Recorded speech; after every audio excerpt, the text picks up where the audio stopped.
As mãos que curam. Capítulo 1. Dois mundos, uma amizade. O sol da tarde filtrava-se entre as telhas de amianto da favela do Capão Redondo, criando sombras dançantes no chão de terra batida onde Rafael caminhava descalço. Aos 8 anos, ele já conhecia cada viela, cada barraco, cada esquina daquele labirinto urbano que chamava de lar. Mas naquela quinta-feira, seus passos o levavam para longe de casa, em direção ao asfalto que separava dois mundos. Do outro lado da cidade, nos jardins impecáveis do Morumbi, Pedro Henrique aguardava ansioso na janela de seu quarto.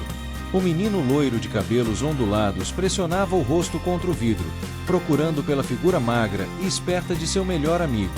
Quando finalmente avistou Rafael saltando o muro baixo da casa vizinha abandonada, sua rota secreta para evitar o porteiro, Pedro correu escada abaixo. "Rafa! Pensei que não ia vir hoje", gritou Pedro, abraçando o amigo com entusiasmo genuíno. Rafael sorriu, revelando um dente da frente quebrado pela metade. "Promessa é promessa, né, Pedrão? Trouxe a pipa nova que fiz ontem." Os dois meninos eram um estudo em contrastes. Pedro vestia roupas de marca, tênis importados ainda limpos, enquanto Rafael usava uma camiseta desbotada e chinelos de dedo remendados. Mas quando corriam juntos pelo jardim da mansão, quando inventavam aventuras épicas ou construíam fortes com os móveis da sala de jogos, essas diferenças simplesmente desapareciam. Haviam se conhecido 3 meses antes, quando Rafael, perseguindo uma bola que rolara por baixo do portão, encontrou Pedro chorando sozinho no jardim. O menino rico acabará de se mudar de São Paulo para o Rio com a família, após a morte do avô, e não conhecia ninguém. Rafael, com sua natureza calorosa e destemida, logo se tornou o irmão que Pedro nunca teve. "Minha mãe tá fazendo aqueles biscoitos que você gosta", disse Pedro, puxando Rafael em direção à casa. "E tem suco de caju fresquinho." Marina Silveira observava da janela da cozinha, seus lábios finos contraídos em uma linha de desaprovação. Aos 42 anos, ela era uma mulher de beleza fria e calculista, acostumada a controlar cada aspecto de sua vida privilegiada. Vê-la ali, observando os meninos com olhos críticos, era como assistir um predador estudando sua presa. "Dona Marina", cumprimentou Rafael educadamente quando entraram na cozinha. Ele sempre se dirigia aos adultos com o respeito que sua avó, Conceição, lhe ensinara. Marina forçou um sorriso que não chegou aos olhos. "Rafael, que bom te ver." Mentira! Cada fibra de seu ser rejeitava a presença daquele menino em sua casa. Não por maldade gratuita, mas por um medo visceral de que sua influência pudesse contaminar seu filho único. Na mente de Marina, Rafael representava tudo o que ela queria que Pedro evitasse: pobreza, falta de oportunidades, um futuro limitado. Os meninos pegaram os biscoitos e correram para o jardim, onde passaram a tarde voando pipa e planejando uma expedição imaginária à Amazônia. Rafael contava histórias que sua avó lhe contará sobre os botos cor-de-rosa, enquanto Pedro descrevia os documentários da National Geographic que assistia religiosamente. "Quando eu crescer, vou ser explorador", declarou Pedro, deitado na grama. "Eu vou ser médico", disse Rafael com convicção impressionante para sua idade. "Vou curar todo mundo da favela, especialmente as crianças." Marina, que escutava da varanda, sentiu um arrepio de inquietação. Havia algo na determinação daquele menino que a incomodava profundamente. Era como se ele já soubesse exatamente quem seria, independentemente de onde viera. Quando o sol começou a se pôr, Rafael se despediu como sempre fazia, com um abraço apertado em Pedro e um aceno respeitoso para Marina. Mas desta vez, enquanto observava desaparecer entre as sombras do crepúsculo, Marina tomou uma decisão que mudaria o curso de 2 vidas para sempre. Era hora de acabar com aquela amizade. Capítulo 2. Sementes de destruição. A oportunidade que Marina esperava chegou em uma manhã ensolarada de sábado, 2 semanas depois. Ela havia planejado cada detalhe meticulosamente, escolhendo o momento em que Pedro estaria distraído e Rafael, desprevenido. "Rafa, vem ver o novo videogame que ganhei." Pedro gritou do seu quarto, onde havia acabado de desembrulhar um Nintendo 64, o último lançamento que fazia todas as crianças do mundo sonharem. Rafael subiu correndo, seus olhos se arregalando diante da novidade. Na favela, videogame era um luxo impossível, algo que existia apenas nas vitrines das lojas do centro ou nos sonhos dos meninos como ele. "Posso jogar?", perguntou, com uma reverência quase religiosa. "Claro! É nosso videogame", sorriu Pedro, sem a menor consciência de como aquelas palavras soavam para quem não tinha nada. Enquanto os meninos se perdiam no mundo digital de Super Mario 64, Marina colocou seu plano em ação. Subiu silenciosamente até seu quarto e retirou do porta-joias uma pulseira de ouro com pequenos diamantes, uma peça de valor considerável, mas não insubstituível. Com cuidado, ela a escondeu embaixo do colchão da cama de Pedro, em um local onde seria facilmente encontrada. 2 horas depois, quando os meninos desceram para o almoço, Marina iniciou seu teatro. "Que estranho", murmurou ela, revolvendo dramaticamente sua caixa de joias. "Pedro, você viu minha pulseira de diamantes? Aquela que uso nas festas." Pedro, ainda com a mente no videogame, respondeu distraído: "Não, mãe. Não vi nada." "É muito estranho. Ela estava aqui ontem à noite." Marina deixou a frase no ar, seus olhos se fixando em Rafael com uma intensidade calculada. Rafael sentiu um frio no estômago. Havia algo no olhar da mãe de Pedro que o fazia se sentir como um criminoso, mesmo sem ter feito nada de errado. "Tenho certeza de que deve estar em algum lugar", disse ele, tentando ajudar. "Quer que eu ajude a procurar?" A oferta inocente foi exatamente o que Marina precisava. "Que gentil da sua parte, Rafael. Vamos procurar juntos." Eles vasculharam a casa inteira, Marina guiando sutilmente a busca para todos os lugares exceto onde ela havia escondido a pulseira. Rafael procurava com genuína preocupação, levantando almofadas, olhando embaixo dos móveis, querendo genuinamente ajudar a família que o recebia tão bem. "Talvez tenha caído no quintal", sugeriu Pedro, que havia se juntado à busca. Foi então que Marina jogou sua cartada final. "Sabe de uma coisa? Vamos verificar os quartos mais uma vez. Às vezes as coisas se escondem nos lugares mais óbvios." No quarto de Pedro, Marina fingiu revirar as gavetas antes de se dirigir à cama. Com movimentos teatrais, ela levantou o colchão e deixou escapar um grito de surpresa perfeitamente ensaiado. "Meu Deus! Está aqui!" A pulseira brilhava contra o lençol branco como uma acusação silenciosa. Pedro olhou confuso, não entendendo como a joia havia parado ali. Mas Rafael compreendeu imediatamente o que estava acontecendo. O sangue drenou de seu rosto, e ele começou a tremer. "Eu não fiz isso", murmurou, sua voz infantil tremula de medo e indignação. "Eu juro que não peguei nada." Marina assumiu uma expressão de decepção profunda, como se tivesse acabado de descobrir que a terra era plana. "Rafael, eu não sei o que dizer. Como essa pulseira foi parar no quarto do Pedro?" "Eu não sei. Eu não peguei." Rafael gritou, lágrimas brotando em seus olhos. "Pedro, você acredita em mim, né? Você sabe que eu nunca faria isso." Pedro estava paralisado, dividido entre a lealdade ao melhor amigo e a autoridade da mãe. Aos 8 anos, ele ainda não compreendia que os adultos eram capazes de mentir, especialmente sua própria mãe. Eu não sei, Rafa", gaguejou Pedro, sua voz quebrando. "Como a pulseira foi parar no meu quarto?" Foi como se tivessem arrancado o coração de Rafael. A traição do melhor amigo doeu mais que a acusação injusta.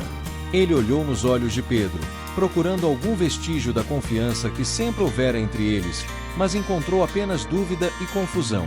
"Acho melhor você ir para casa, Rafael", disse Marina, sua voz assumindo um tom de autoridade absoluta. "E acho que talvez seja melhor você não voltar mais aqui, pelo menos até entendermos o que aconteceu."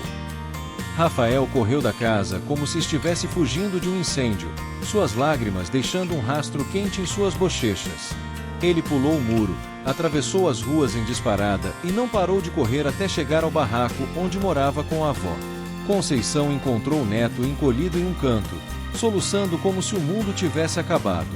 Quando finalmente conseguiu extrair a história entre os soluços, a velha senhora abraçou Rafael com força, sussurrando palavras de conforto em seu ouvido. A verdade sempre vem à tona, meu filho, disse ela, sua voz carregada de sabedoria e dor. E um dia, quando você for grande e forte, vai poder mostrar para o mundo inteiro quem você realmente é. Mas naquela noite, enquanto Rafael chorava em silêncio no colchão fino que dividia com a avó, as palavras dela pareciam tão distantes quanto as estrelas que brilhavam além do teto de telhas furadas. Capítulo 3. O peso da injustiça. Os dias que se seguiram àquela tarde fatídica pareciam arrastar-se como feridas abertas na alma de Rafael. Ele continuava indo à escola, mas o brilho em seus olhos havia se apagado, substituído por uma melancolia que preocupava profundamente Conceição. A velha lavadeira observava o neto revirar a comida no prato, perder-se em pensamentos durante as conversas e acordar no meio da noite com pesadelos. Dona Conceição, disse a professora Márcia na saída da escola, parando a avó de Rafael com um gesto preocupado. Posso conversar com a senhora sobre o Rafael? Conceição ajeitou a bolsa de pano no ombro e assentiu. Ela sabia que esse momento chegaria. Não se pode esconder a tristeza de uma criança dos olhos atentos de uma boa educadora. Ele está muito diferente esta semana. Quieto, distante. Aconteceu alguma coisa em casa? A avó suspirou profundamente, seus olhos cansados se enchendo de lágrimas contidas. Não em casa, professora. Mas aconteceu sim. Conceição contou à professora Márcia toda a história, desde a amizade improvável entre Rafael e Pedro até a acusação devastadora. A educadora escutou em silêncio, sua expressão se transformando de preocupação em indignação. Isso é uma injustiça terrível, murmurou ela. Rafael é um dos meninos mais honestos que já conheci. Ele uma vez trouxe uma moeda que achou no pátio da escola, achando que era minha. Eu sei quem é meu neto, disse Conceição com firmeza. Mas como provar isso para o mundo? Ninguém vai acreditar na palavra de uma lavadeira e uma criança pobre contra uma família rica. Enquanto isso, do outro lado da cidade, Pedro vivia seu próprio inferno. A dúvida corroía sua mente como ácido. Durante o dia, tentava se convencer de que sua mãe estava certa, mas à noite, sozinho em seu quarto, as lembranças de Rafael o assombravam. Lembrava-se de como o amigo sempre dividia sua merenda, mesmo quando era a única comida que tinha para o dia. Lembrava-se de como Rafael o consolara quando Pedro quebrara acidentalmente um vaso caríssimo, dizendo que essas coisas acontecem e que o importante é a pessoa, não as coisas. Mãe, disse Pedro durante o jantar, 3 dias após o incidente. Você tem certeza de que o Rafa pegou sua pulseira? Marina mastigava delicadamente seu salmão grelhado, cada movimento calculado. Pedro, querido, eu sei que é difícil aceitar, mas às vezes as pessoas fazem coisas que não esperamos, especialmente quando elas vêm de ambientes diferentes. Mas ele é meu amigo, meu melhor amigo. Eu sei, filho, e por isso dói tanto.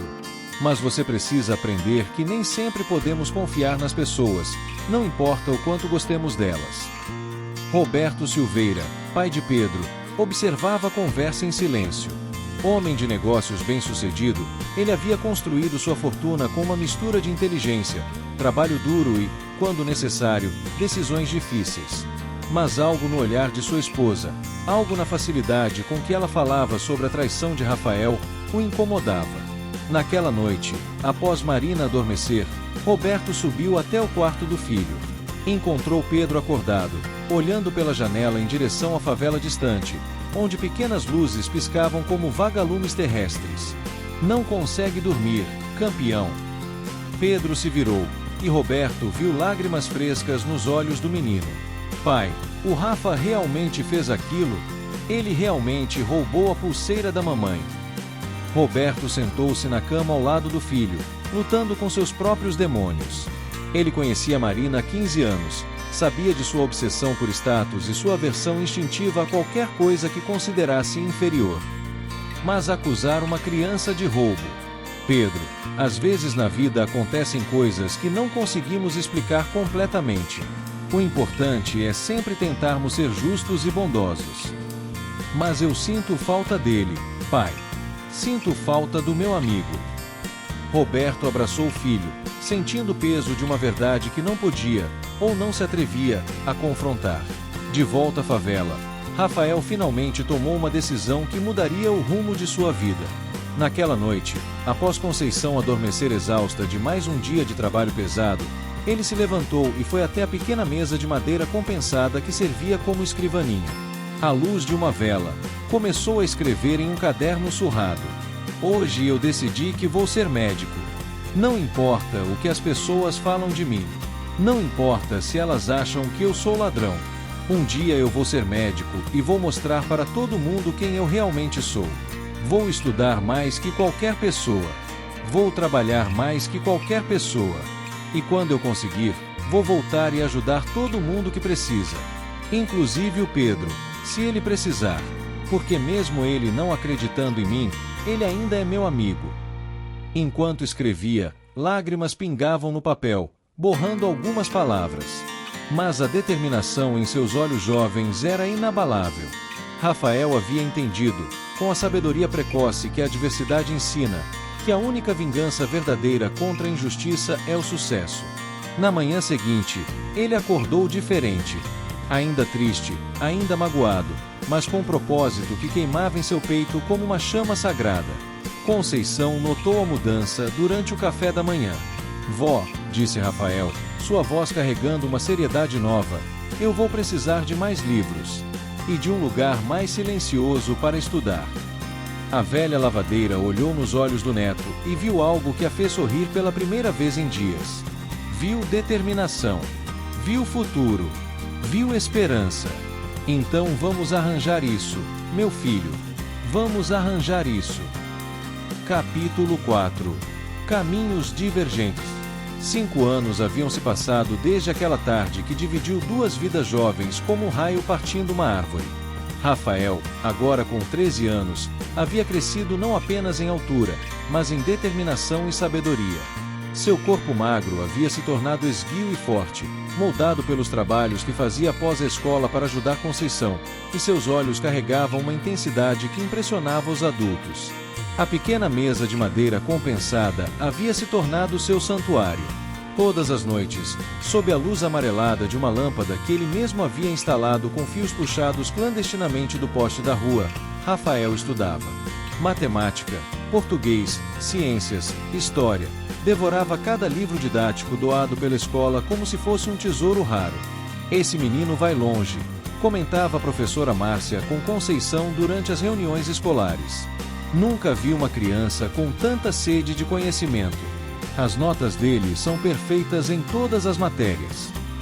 Conceição sorria com orgulho, mas também com preocupação.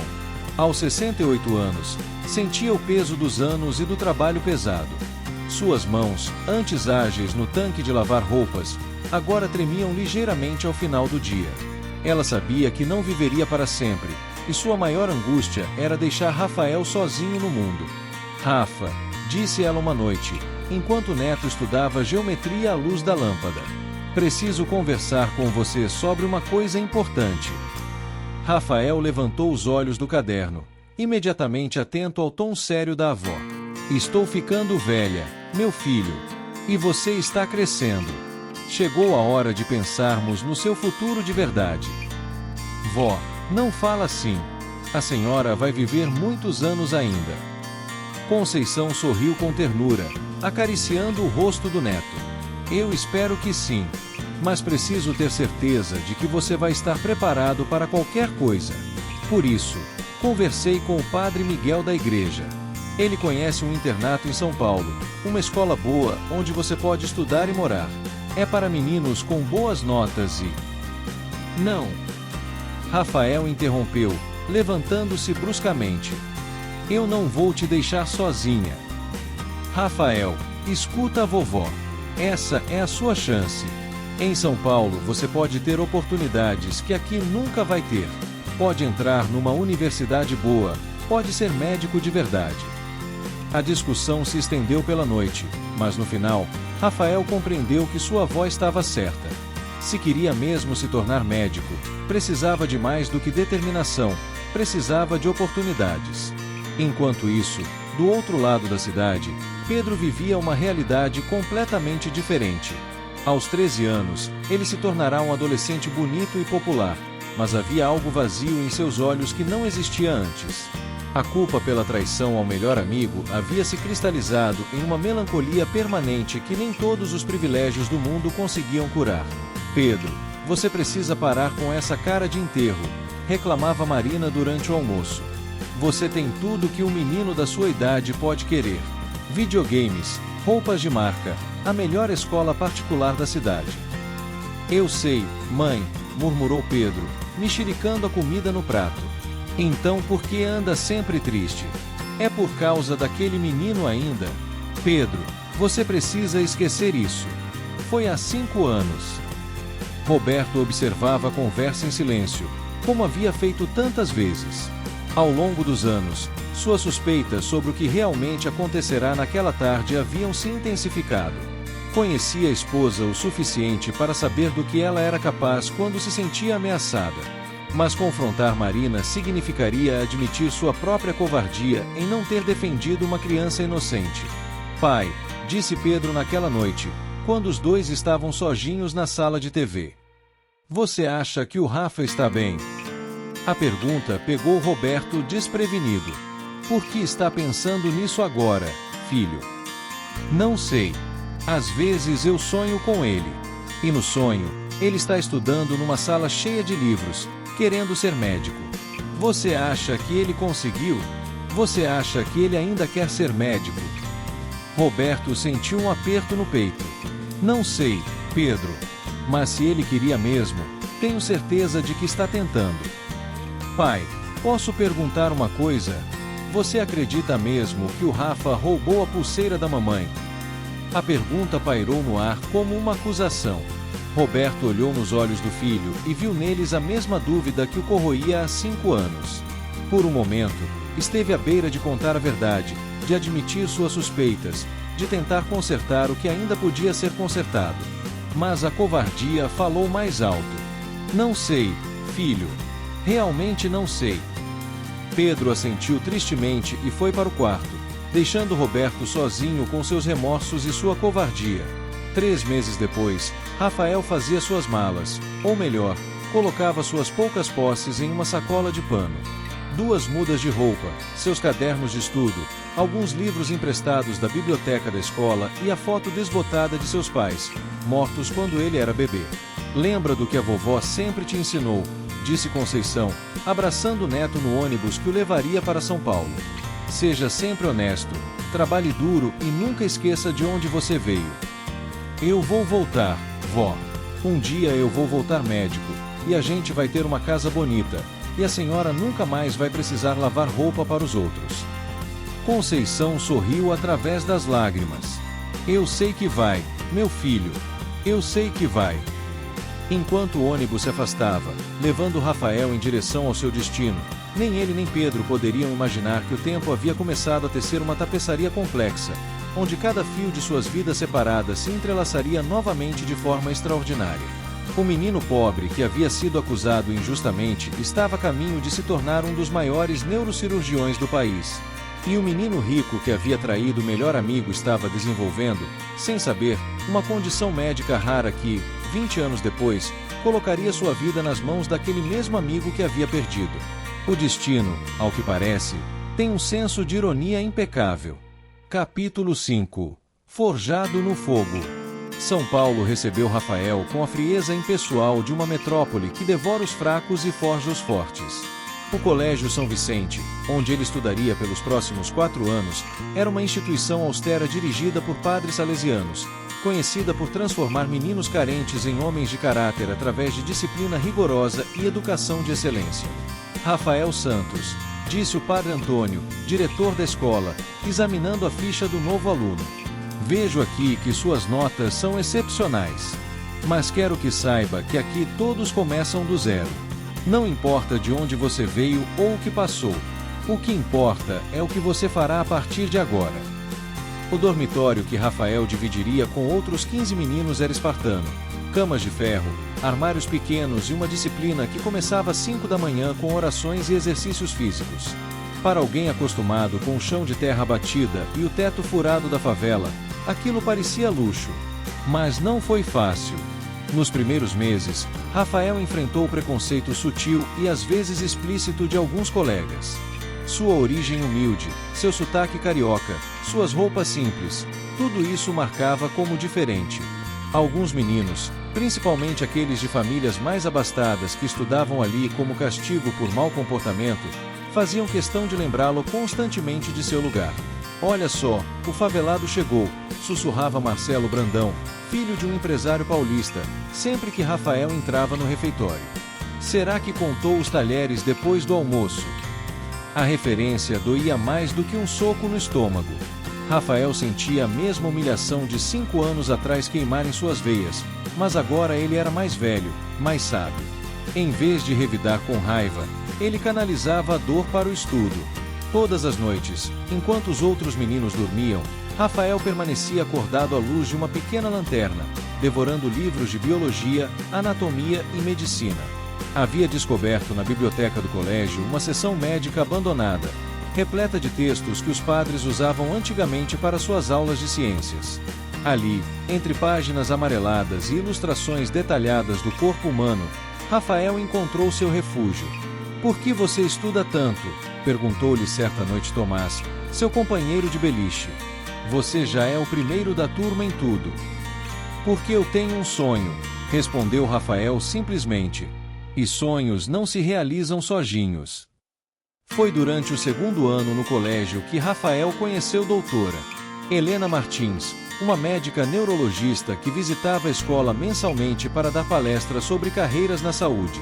Uma mulher negra de 40 anos, brilhante e bem-sucedida, ela viu em Rafael algo que reconheceu imediatamente: a fome insaciável de conhecimento combinada com a determinação forjada na adversidade. "Você tem interesse real em medicina, Rafael, ou é apenas curiosidade acadêmica?", perguntou ela após uma de suas palestras, notando como o menino fazia perguntas técnicas que demonstravam estudo profundo. "É meu sonho desde pequeno, doutora.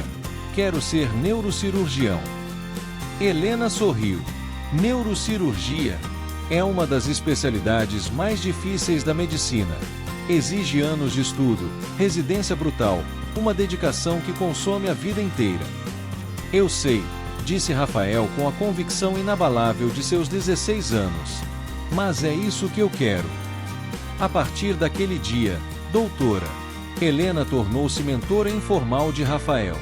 Emprestava-lhe livros universitários, explicava conceitos complexos e, mais importante, mostrava-lhe que era possível para alguém como ele, negro, pobre, vindo da periferia, alcançar os mais altos patamares da medicina.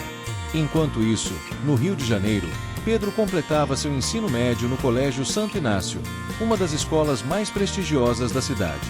Mas sua trajetória acadêmica era o oposto da de Rafael. Sem propósito claro, sem a urgência da necessidade, Pedro deixava-se levar pela vida privilegiada sem grandes aspirações.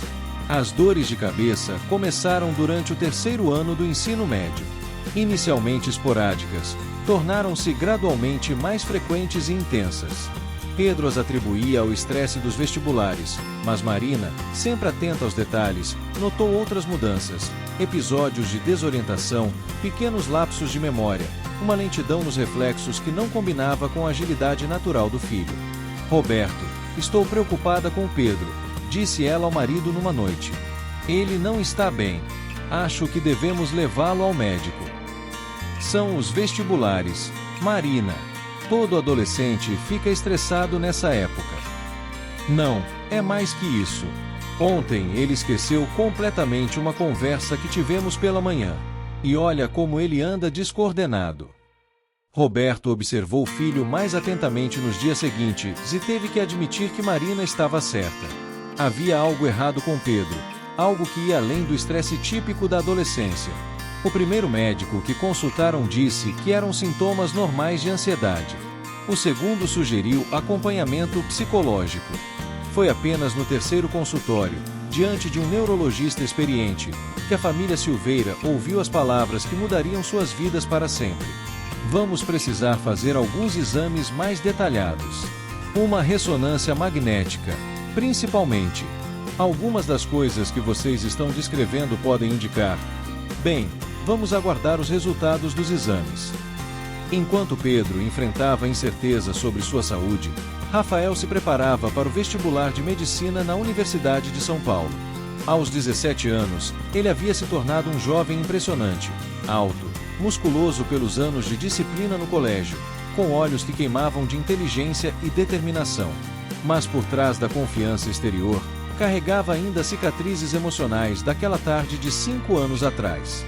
Na véspera do vestibular, Rafael ligou para Conceição de um orelhão próximo ao colégio. "Vó, amanhã é o dia", disse ele, tentando controlar a emoção na voz. "Eu sei, meu filho. Estou rezando por você desde ontem. Você vai conseguir. Tenho certeza." "E se eu não passar, vó?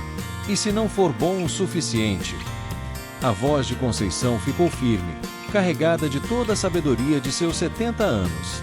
"Rafael Santos, você escuta bem o que a vovó vai falar. Você é bom o suficiente para qualquer coisa neste mundo. Não deixe que o fantasma daquele dia te faça duvidar de quem você é. Você não é um ladrão. Você nunca foi. Você é um menino bom que vai ser um médico ainda melhor." Naquela noite, pela primeira vez em anos, Rafael sonhou com Pedro. No sonho, os dois voltavam a ser crianças, brincando no jardim da mansão, voando pipa e planejando aventuras. Mas quando acordou, em vez de tristeza, sentiu uma estranha paz. Era como se o passado finalmente estivesse se despedindo dele, abrindo espaço para o futuro que construíra com suas próprias mãos. O resultado do vestibular chegou 3 meses depois. Rafael havia sido aprovado em primeiro lugar. Capítulo 6. Destinos entrelaçados. A Faculdade de Medicina da USP acolheu Rafael como um santuário acolhe um peregrino após longa jornada. Aos 18 anos, ele pisou no campus da cidade universitária com uma mochila simples nas costas e uma determinação que irradiava como calor. Os primeiros dias foram avassaladores, aulas magistrais com professores renomados mundialmente, laboratórios equipados com tecnologia de ponta, uma biblioteca médica que parecia conter todo o conhecimento humano sobre o corpo e suas aflições. "Vocês são os 300 jovens mais brilhantes do país", disse o professor Dr. Marcos Delgado durante a aula inaugural. "Mas brilho intelectual sem caráter é como bisturi sem controle. Pode salvar, mas também pode matar. Lembrem-se, vocês não estão apenas aprendendo a curar corpos. Estão aprendendo a cuidar de vidas." Rafael absorvia cada palavra como terra seca absorve a chuva. Durante os primeiros 2 anos do curso básico, destacou-se não apenas pelas notas excepcionais, mas pela sede insaciável de conhecimento prático. Enquanto outros colegas se perdiam na vida social universitária, ele passava fins de semana inteiros nos laboratórios de anatomia, estudando cada nervo, cada vaso sanguíneo, cada dobra do cérebro humano. Foi durante o 3º ano, quando começaram os estágios clínicos, que Rafael encontrou verdadeiramente sua vocação. No Hospital das Clínicas, acompanhando o Dr. Eduardo Santana, um dos neurocirurgiões mais respeitados do país, ele presenciou pela primeira vez uma craniotomia para remoção de tumor cerebral. "Veja aqui, Rafael", sussurrou Dr. Santana durante a cirurgia, seus dedos movendo-se com precisão milimétrica entre as dobras do cérebro. "Este é o giro temporal superior. 1 milímetro para a esquerda e o paciente perde a capacidade de compreender linguagem. 1 milímetro para a direita e pode nunca mais falar. A neurocirurgia não admite quase acertos." Rafael observava hipnotizado, compreendendo que havia encontrado não apenas sua profissão, mas sua missão. Ali, naquele teatro cirúrgico, ele poderia literalmente tocar vidas, salvar consciências, devolver futuros.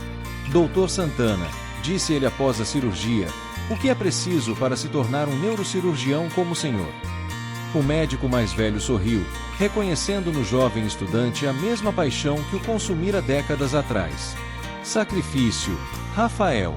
Mais sacrifício do que você pode imaginar. Residência de 6 anos que vai sugar sua juventude, sua energia, quase sua sanidade. Plantões de 36 horas seguidas. Pressão constante, porque cada erro pode significar morte ou sequela permanente. E depois disso, mais anos de especialização. Você tem certeza de que é isso que quer?" "Tenho, doutor." Mais certeza do que de qualquer coisa na minha vida. Enquanto Rafael mergulhava de cabeça na medicina, do outro lado do país, a vida de Pedro tomava rumos sombrios. Os exames neurológicos haviam revelado uma massa no lobo temporal esquerdo, um tumor que os médicos inicialmente classificaram como benigno, mas que crescia lentamente, pressionando áreas vitais do cérebro. É operável, explicou doutora Ferreira, o neurologista que acompanhava o caso. Mas é uma cirurgia complexa. O tumor está localizado numa região muito delicada, próxima ao centro da linguagem e da memória. Vamos tentar tratamento medicamentoso primeiro, para ver se conseguimos reduzir o tamanho. Os 2 anos seguintes foram uma montanha-russa emocional para a família Silveira. Pedro, agora com 20 anos, via sua condição se deteriorar gradualmente apesar dos medicamentos. As dores de cabeça se tornaram constantes, acompanhadas por episódios de confusão mental e perda temporária de coordenação motora. Marina, que sempre controlara cada aspecto de sua vida com punho de ferro, via-se completamente impotente diante da doença do filho. Suas noites eram povoadas por pesadelos onde Pedro morria na mesa de cirurgia, e seus dias transcorriam numa angústia constante que a fazia envelhecer visivelmente.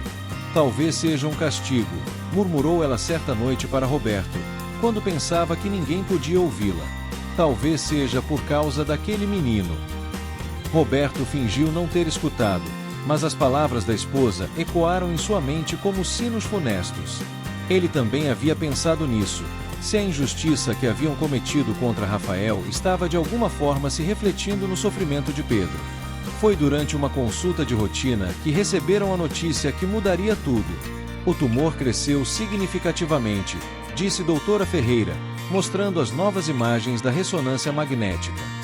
Não podemos mais adiar a cirurgia. E vou ser franco com vocês, é um caso extremamente complexo. Poucos neurocirurgiões no país teriam experiência suficiente para uma operação como esta. Então encontro melhor, disse Marina com desespero na voz. Dinheiro não é problema. Encontre o melhor neurocirurgião do Brasil. Doutora Ferreira hesitou por um momento antes de responder. Existe um jovem cirurgião em São Paulo. Dr. Rafael Santos. Ele é relativamente novo, mas já ganhou reputação internacional por suas técnicas inovadoras em cirurgias de tumores cerebrais em regiões críticas.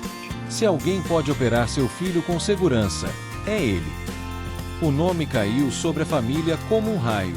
Marina empalideceu, Roberto sentiu o mundo girar, e Pedro, que havia estado meio ausente devido aos medicamentos, subitamente se tornou completamente alerta. Rafael Santos, repetiu Pedro, sua voz tremula. O médico. Ele tem mais ou menos a minha idade. Sim, confirmou doutora Ferreira. É extraordinário para alguém tão jovem já ter alcançado tal nível de especialização. Por que pergunta?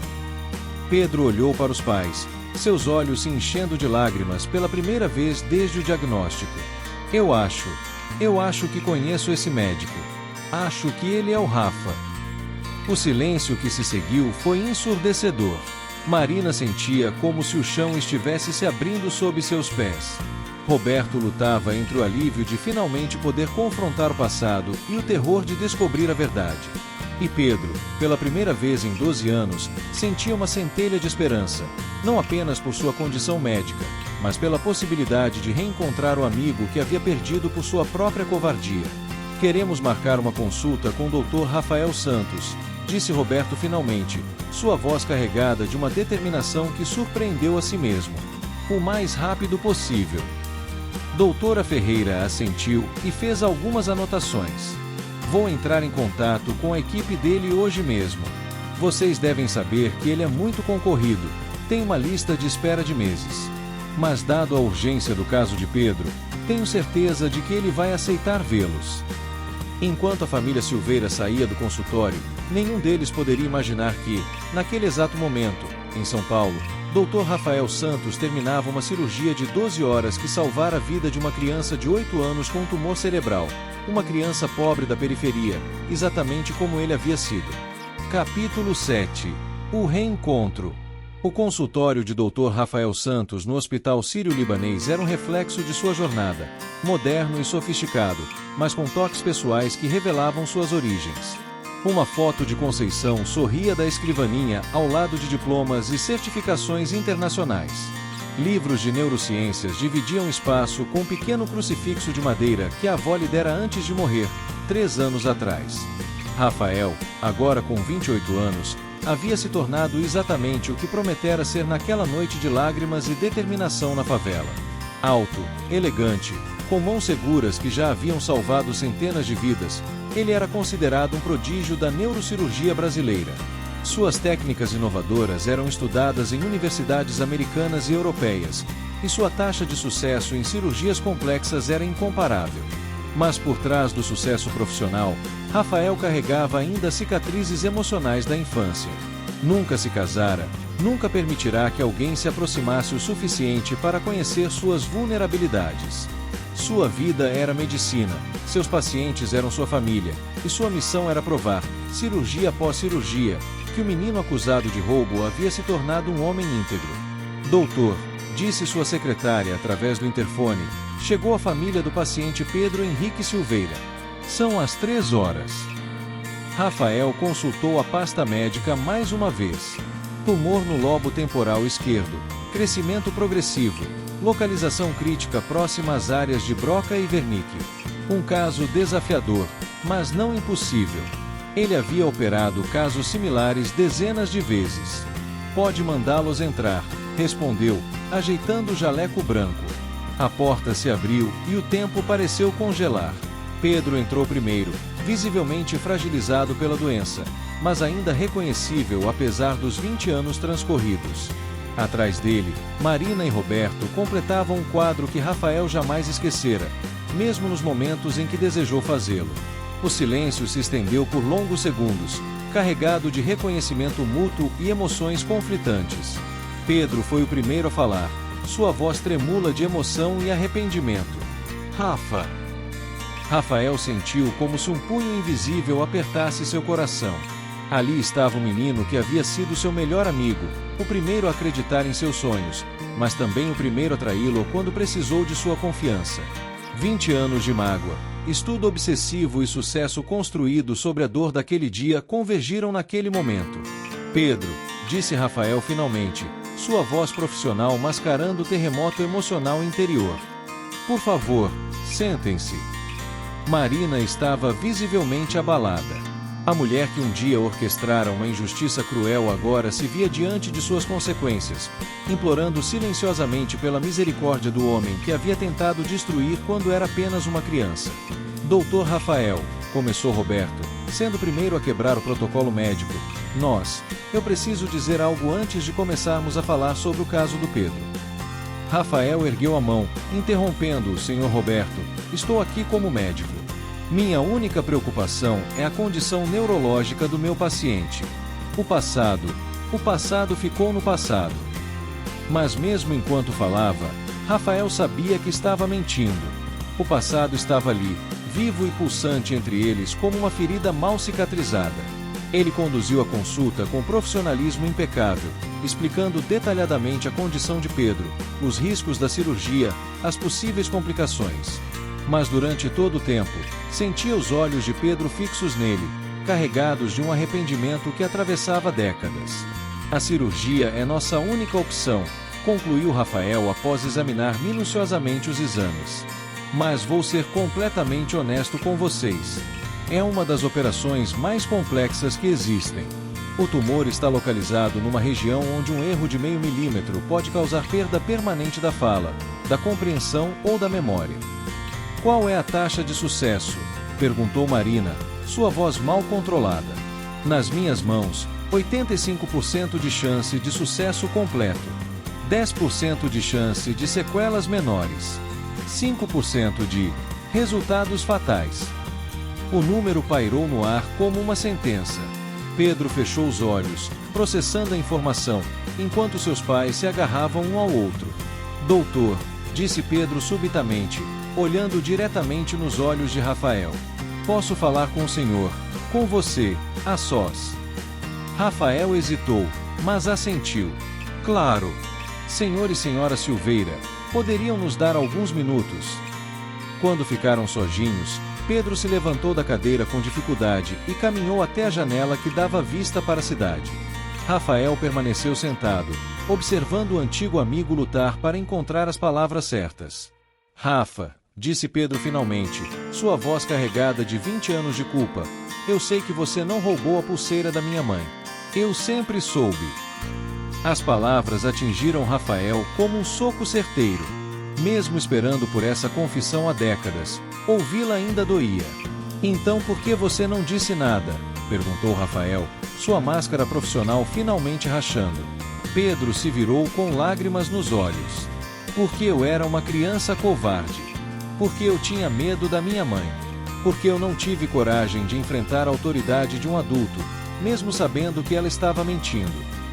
Você sabe o que aquilo fez comigo, Pedro.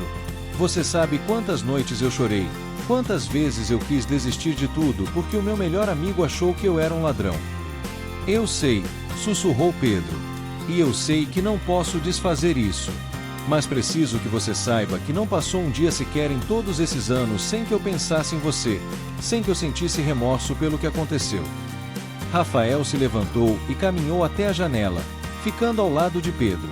Por um momento, foram novamente duas crianças olhando o mundo lá fora, mas agora separadas por um abismo de mágoa e tempo perdido.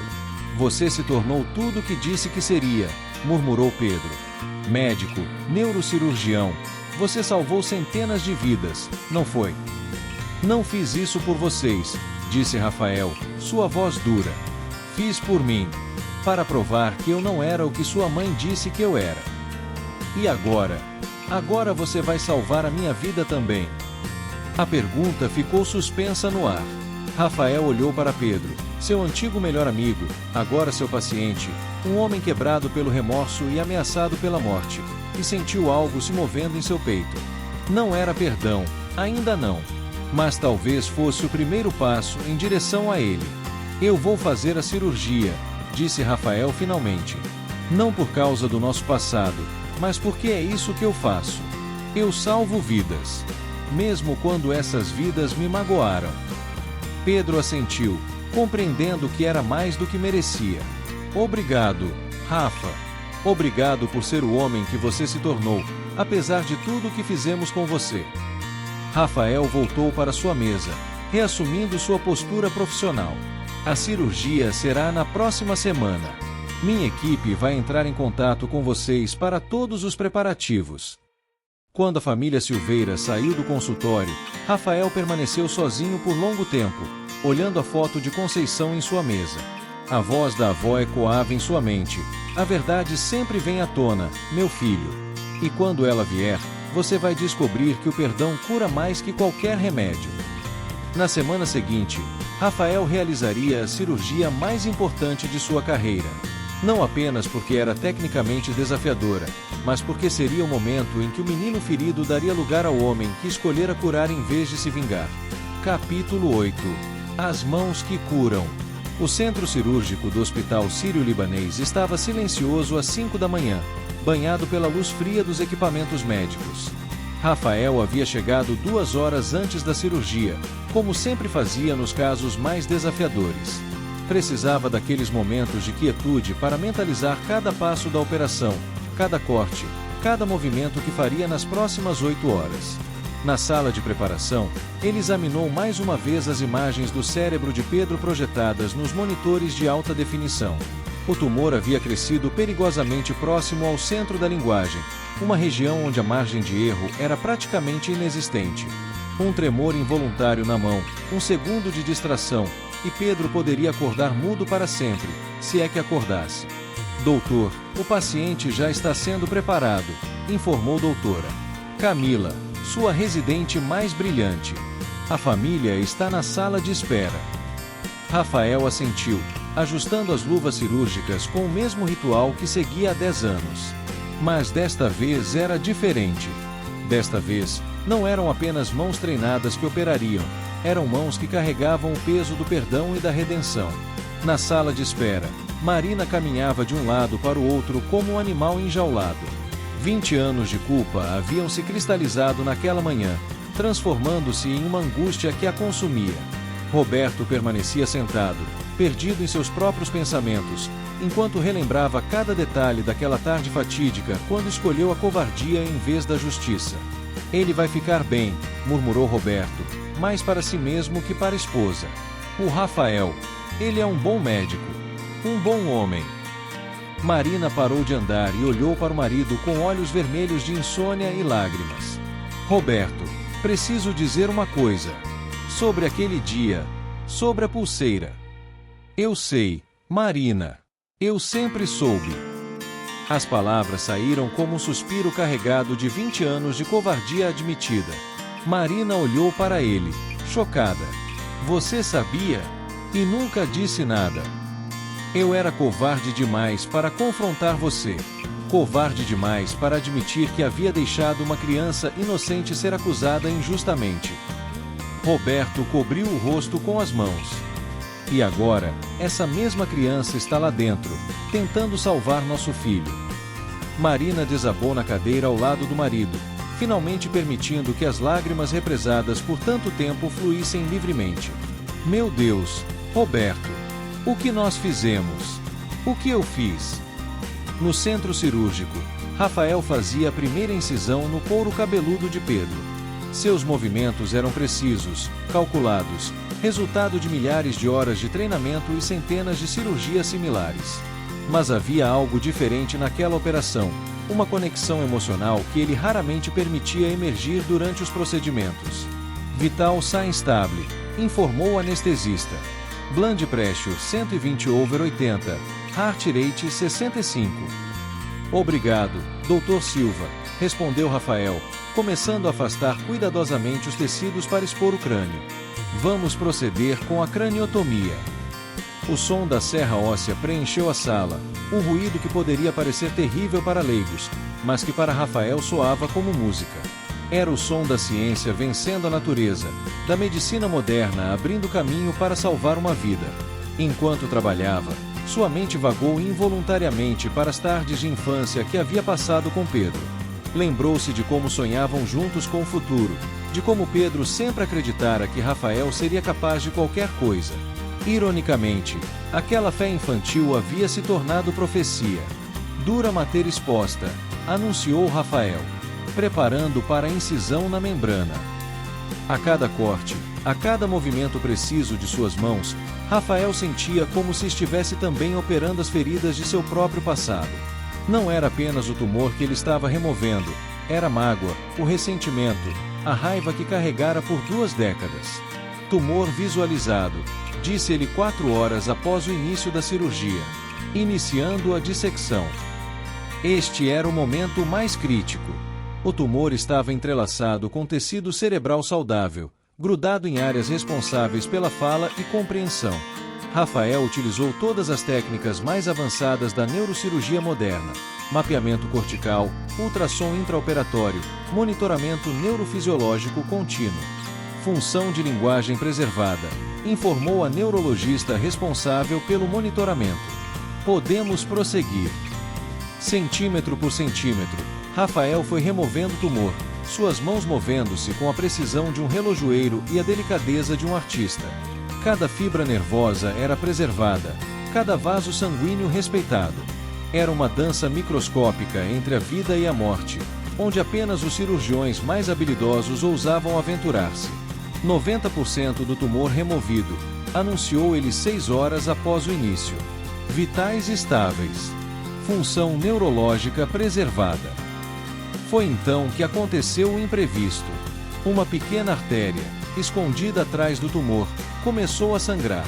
Não era um sangramento grave, mas em neurocirurgia, qualquer complicação pode ser fatal. Sangramento no campo operatório, disse Rafael calmamente, sua voz não revelando a tensão que sentia. Cauterização, por favor. Por alguns segundos tensos, a sala ficou em silêncio absoluto, exceto pelo som dos monitores.